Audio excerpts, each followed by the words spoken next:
sure that the time period where there is a vacuum in the electoral representation, that vacuum has to be minimized.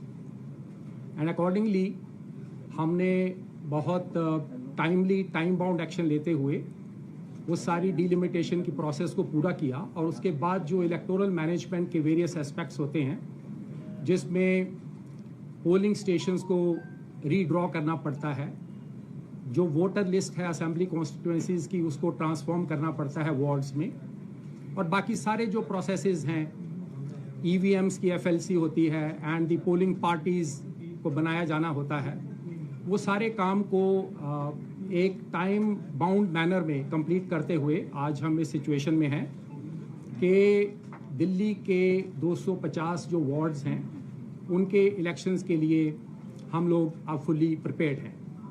आप सभी को जैसे पता है कि दिल्ली में there are 70 assembly constituencies, but the municipal corporation of Delhi has the jurisdiction of 68 assembly constituencies. जो 2 assembly constituencies Delhi cantt और न्यू दिल्ली हैं वो एमसीडी की जुरिस्डिक्शन के बाहर हैं। तो 68 असेंबली कॉन्स्टिट्यूएंसीज में 250 वार्ड्स निर्धारित किए गए हैं और ये 250 वार्ड्स के लिए अब इलेक्शन करवाए जाएंगे। ये जो 250 वार्ड्स हैं इसमें जो स्टैट्यूटरी प्रोविजंस हैं कि 2011 के सेंसस के हिसाब से जो शेड्यूल्ड कास्ट की पॉपुलेशन की परसेंटेज थी दैट वाज 16.72%, उसके हिसाब से 250 वार्ड्स में से 42 सीट्स को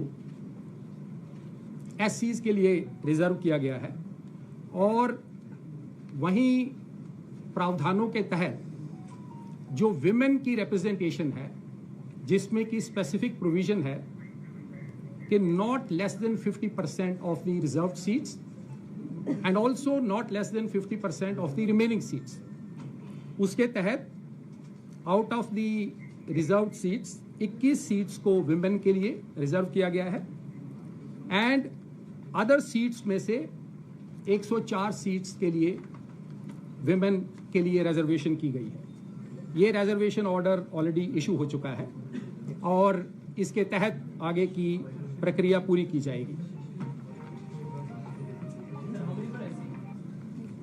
42 out of 250 और 42 में 21 for women which obviously will be SC women and out of the remaining 104 reserved for women। जैसा कि आपको पता है कि state election commission of India के रूल्स को अडॉप्ट करता रहा है, उसी तरह से इस बार भी हमने इलेक्शन कमीशन ऑफ इंडिया के जो रूल्स हैं इलेक्टोरल रूल्स जिसमें कि 1/1/22 की क्वालिफाइंग डेट है और जो भी उसके नेसेसरी सप्लीमेंट्स अब तक बने हैं उनको हमने अडॉप्ट किया है और उसके तहत एज ऑन टुडे 1,46,73,847 वोटर्स हैं। ये हम डिटेल्स भी आपको देंगे। 73,847 इसमें जो हमारी ईपी रेशो है वो लगभग इलेक्टर पॉपुलेशन रेशो जो है दैट इज 69.1% एंड जो जेंडर रेशो है that is 837 against 1000 males. 100 year से ऊपर के 213 हमारे पास इलेक्टर्स हैं और 80 to 100 ईयर्स के बीच में 2,09,436 हमारे इलेक्टर्स हैं। पोलिंग स्टेशंस की बात की जाए तो 2017 के एमसीडी के इलेक्शंस में हमारे पास 13,138 पोलिंग स्टेशंस थे जो कि अब रीड्रॉइंग करने के बाद 13,665 पोलिंग स्टेशंस होंगे। ये सभी पोलिंग स्टेशंस पे हमने डायरेक्शंस दिए हैं म्यूनिसिपल कॉरपोरेशन को और सारी एजेंसीज को कि वहाँ पे एश्योर्ड मिनिमम फैसिलिटीज़ प्रोवाइड की जाएं सारे वोटर्स के एक प्लेजेंट एक्सपीरियंस के लिए, जिसमें drinking water, shade, toilet facilities and particularly persons with disability के लिए एक सीमलेस ट्रैवल के लिए अरेंजमेंट हो, प्रॉपर रैंप्स हों, इसको इंश्योर किया जाएगा। पोलिंग स्टेशंस में ये इंस्ट्रक्शंस हैं कि हर एक असेंबली कॉन्स्टिट्यूएंसी में मिनिमम एक polling station, model polling station बनाया जाएगा और एक polling station will be manned by all women teams, जिसमें कि सारे हमारे विमेन ऑफिशियल्स होंगे। जो एमसीडी के इलेक्शंस हैं, पिछली बार की तरह इलेक्ट्रॉनिक वोटिंग मशीन्स को यूज किया जाएगा और इस बार हमने सारी 55,000 से ज़्यादा ईवीएम्स की एफएलसी करवा ली है। वो सारा हमारा प्रोसेस कंप्लीट हो चुका है और इलेक्शन के दिन मॉक पोल से स्टार्टिंग होगी, जो कि हमारी एक स्टैंडर्ड ड्रिल है। और पिछली बार की तरह इस बार भी नोटा का इस्तेमाल पोलिंग के टाइम पे किया जाएगा और वोटर्स की सुविधा के लिए there will be provision for the photograph of the candidate also on the ballot paper.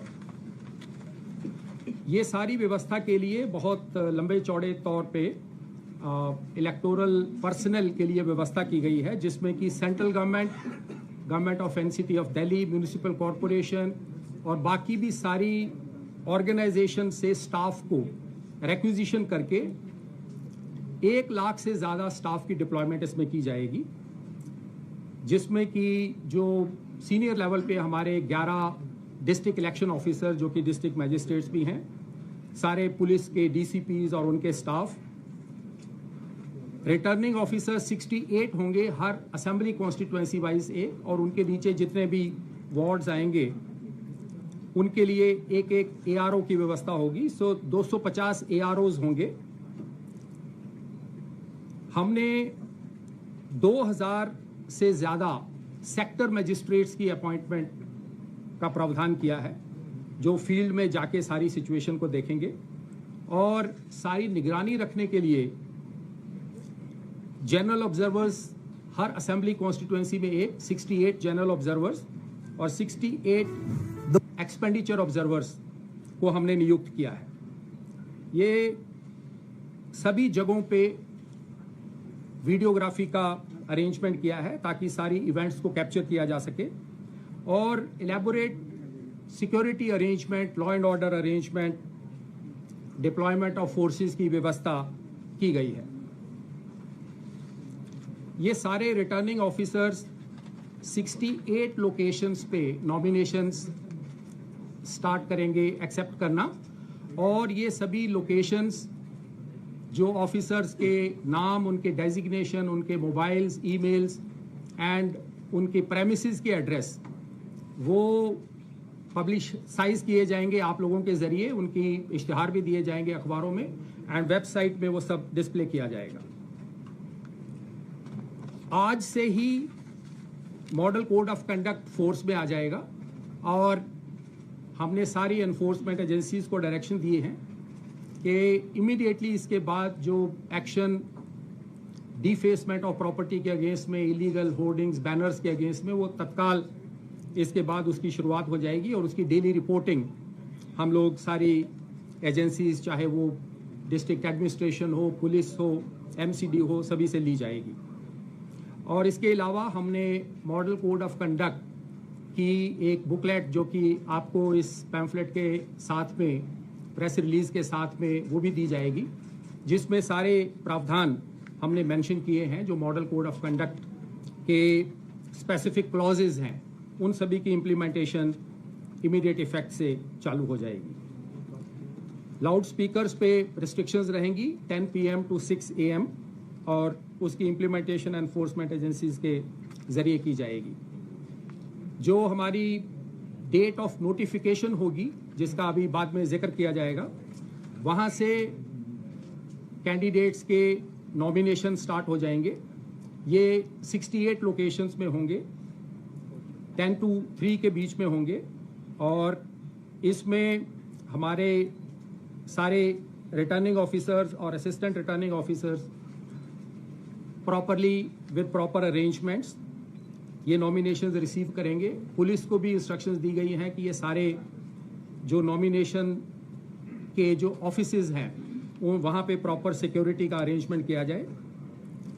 हमने इस बार जो एक्सपेंडिचर सीलिंग है, आपको याद होगा कि जनवरी 22 में गवर्नमेंट ऑफ इंडिया की तरफ से जो एक्सपेंडिचर सीलिंग है for assembly and parliamentary constituencies, उनकी सीलिंग को बढ़ाया गया था। जैसे फॉर एग्जांपल दिल्ली में 28 लाख से 40 लाख किया गया था। उसी तरीके से जो हमारी एक्सपेंडिचर की सीलिंग वार्ड्स के लिए पहले हमने निर्धारित की थी 5.75 लाख, उसको एनहांस करके इस बार 8 लाख किया गया है, which is a proportional increase to the increase that was done for assembly and parliamentary constituencies. Nomination के लिए डिटेल्ड गाइडलाइंस इशू की गई हैं, जिसमें कि जो सुप्रीम कोर्ट की तरफ से मैंडेटेड इंफॉर्मेशन सीकिंग है in the form of affidavits, जिसमें कि criminal antecedents, assets, liabilities, educational qualifications, वो सारी प्रोसेस हमारे रिटर्निंग ऑफिसर्स द्वारा पूरी करवाई जाएगी। हमने इस बार दिल्ली में आईटी इनिशिएटिव्स कुछ स्पेसिफिकली एडिशनल लिए हैं, जिसके तहत एक निगम चुनाव Delhi app which any of you can also download, ये ऐप इस बार इंट्रोड्यूस की गई है, जिसमें कि कोई भी सिटीजन अपने नाम को सर्च कर सकता है, वो पोलिंग स्टेशन को लोकेट कर सकता है, वो अपने कैंडिडेट्स और उनके बारे में जानकारी पता कर सकता है, कंप्लेंट्स फाइल कर सकता है। जैसे इलेक्शन कमीशन ऑफ इंडिया की सी विजिल ऐप थी, जिसमें लोग कहीं पे वायलेशन हो रही है उसका वीडियो अपलोड कर सकते हैं। सिमिलर प्रोविजन हमने यहाँ पे इसमें इंश्योर किया है निगम चुनाव दिल्ली ऐप में। इसके अलावा एक पोर्टल होगा, जो परमिशंस हैं जो कैंडिडेट्स या पॉलिटिकल पार्टीज लेंगे, उसकी ऑनलाइन व्यवस्था हमने की है। फ्रेंड्स, मैं इसके बाद अभी आपको जो इलेक्शन का हमारा शेड्यूल है वो बताऊंगा। उससे पहले मैं ये बताना चाहूँगा कि हम सभी स्टेप्स लेंगे ये इंश्योर करने के लिए कि elections free, fair, peaceful and free from any incident हो, एंड आप सभी के सहयोग की उसमें हमें अपेक्षा है। And I am sure together all of us will ensure that ये जो इलेक्शंस हैं जो थोड़े डिलेड हैं, ideally speaking, as a state election commissioner, I would want that elections must be held before the expiry of the term of the body. But under such circumstances which were unavoidable due to legislative changes, हमने minimum time के अंदर, and I think this is a record of sorts, जिसमें इतने कम समय के अंदर delimitation को भी पूरा करना और उसके बाद सारी इलेक्टोरल मैनेजमेंट्स को पूरा करना, ये काम हमारे सारे इलेक्टोरल मशीनरी ने मिलकर किया है। मैं इनफैक्ट आपके माध्यम से सारी इलेक्टोरल मशीनरी और सभी लोगों को उनको धन्यवाद देना चाहूँगा, and I would like to commend their action. So friends, for the schedule, as I said, from today the model code of conduct will come into force with immediate effect. The issue of notification which calls upon the wards to elect councillors and which also commences the nomination filing will be on Monday, 7th November. The last date for filing the nominations is 14th of November, which is also a Monday. Scrutiny of nominations will be on 16th of November, which is Wednesday. The last date for withdrawal of candidatures is 19th of November, that is Saturday. The date of poll, if necessary, as is always mentioned, is 4th of December, which is Sunday. And the counting of votes will be done on 7th of December, which will be Wednesday. And the completion of the entire electoral process will be done by 15th of December, which is Thursday. And like the earlier times, the hours of poll, like the previous time, will be from 8 a.m. to 5:30 p.m. Thank you very much.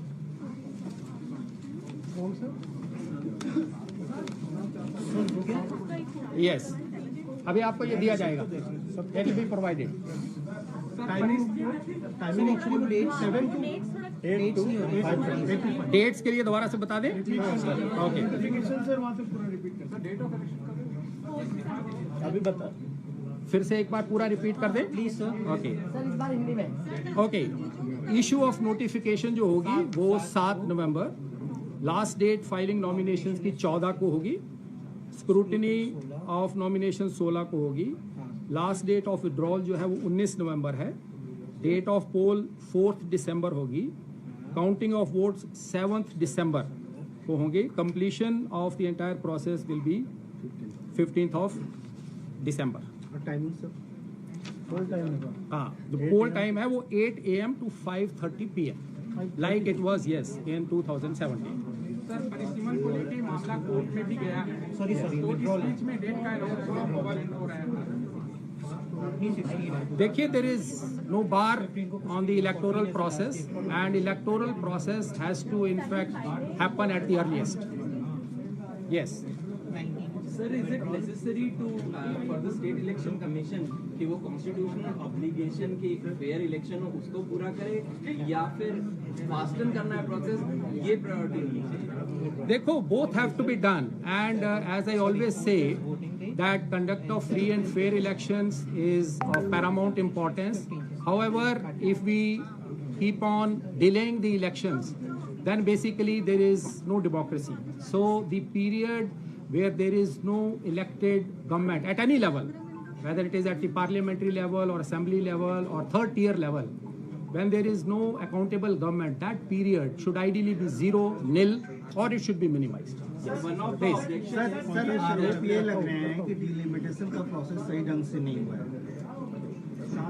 देखिए, ये जो matter है अभी सब जुडिस है, मैं बहुत ज़्यादा नहीं कहना चाहूँगा, but I would say that delimitation is a process which has been completed keeping all factors in mind. Those factors are in terms of density of population, the geographic spread और the pattern of migration, उस सबको ध्यान में रखते हुए वो सारी delimitation की प्रोसेस को पूरा किया गया है और उसके बाद सारे इलेक्टोरल अरेंजमेंट्स किए गए। कार्यकाल शुरू होता है महापौर आदि का, तो जैसे आप कह रहे हैं 15 दिसंबर तक आप चुनाव प्रक्रिया करा लेंगे, तो वो कार्यकाल कब से शुरू होगा? देखिए, जैसे ये जो अभी है वो पुराना जो सिस्टम था that has now gone because that act is gone, that those bodies are gone, so this is a new body, so this is the first system which will come into force and it will have its own timing cycle. Sir Patel Nagar विधानसभा में 2,22,000 population है as per 2011 census, फिर भी उन्हें 4 ward allot किए गए हैं, जबकि उससे ऊपर 3 विधानसभाएं ऐसी हैं जिनके ऊपर जिनकी ज्यादा पॉपुलेशन है, नेमली कुंडली, त्रिलोकपुरी एंड मंगोलपुरी, और उसके बाद भी उन्हें 3 वार्ड्स हैं। डिलिमिटेशन प्रोसेस में ये स्पेसिफिक ऑब्जेक्शन था, ऐसा क्यों है? क्या उस विधानसभा को स्पेसिफिक कोई पॉलिटिकल प्रेशर था कि उसको स्पेसिफिक ऐसा वो दिया गया, जबकि आपके पास रिसीव्ड है ऑब्जेक्शन इस बारे में? नहीं, देखिए, जितने भी ऑब्जेक्शंस आए हैं वो सारे ऑब्जेक्शंस को मिला के उनकी प्रोसेसिंग करके उनको एग्जामिन करके स्पेसिफिक केस का जो आप बात कर रहे हैं, ऐसा स्पेसिफिक क्यों? नहीं, देयर इज नो एक विधानसभा, there will be many cases in which then we have to take all factors, as I said it is a comprehensive exercise. और जो वार्ड्स के जो साइजेस हैं, जो मिनिमम कितना होगा, मैक्सिमम कितना होगा, 2017 में भी जो मिनिमम वार्ड वाज 41,000, आप लोग सभी भूल जाते हैं, maximum ward was 84,000। It is not a arithmetic exercise कि पॉपुलेशन ले लो और नंबर ऑफ वार्ड ले लो, डिवाइड कर दो एंड आर्टिफिशियली उनको इक्वेट कर दो। This is an exercise which takes into consideration different factors and then comes the equality of population also never becomes neither a desirable nor a possible feature. So हमेशा ये वो रहेंगी, जो कुछ constituencies छोटी होंगी, it is there even in the parliamentary and the assembly constituency.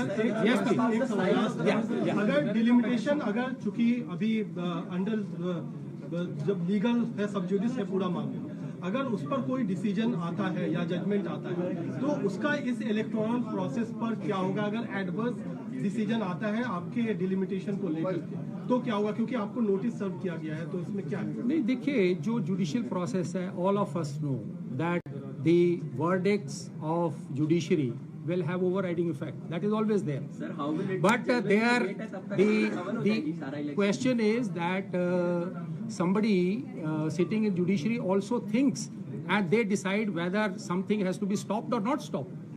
So that decision has been taken, and now we are going ahead with the elections. So I think, yeah. ऐसा क्यों है कि wards के map draft limitation के wards के map दिए गए और फाइनल डिलिमिटेशन में वॉर्ड्स के मैप नहीं दिए गए. Was there something? No, all maps are there. We can take it today also. Draft limitation में Yeah, मैप please. दिए गए. Any other? फाइनल डिलिमिटेशन में मैप नहीं दिए गए. Sir, from the Hindu, two questions. One question being that a petition is filed in Delhi High Court, which says which questions the entire timeline of the exercise. And I will take 1 year to finish delimitation. That has already been answered by me. Yeah, that it is a sub judice matter. Yes, please. ये actually पहले से लग रही थी राजनीतिक दलों ने कि गुजरात के चुनाव के साथ में दिल्ली नगर निगम के चुनाव हो सकते हैं, तो फाइनली लगभग वही हो गया है. तो अब जब सवाल उठेंगे तो उसको कैसे रिस्पॉन्ड करेंगे आप? नहीं, देखिए, as I said, the assembly parliamentary elections are within the domain of the Election Commission of India. This is our domain. The State Election Commission has the domain. We see our factors, we see our preparedness, and we go accordingly. Okay? Yeah. So I think, thank you very much. Okay, sir. Thank you, sir.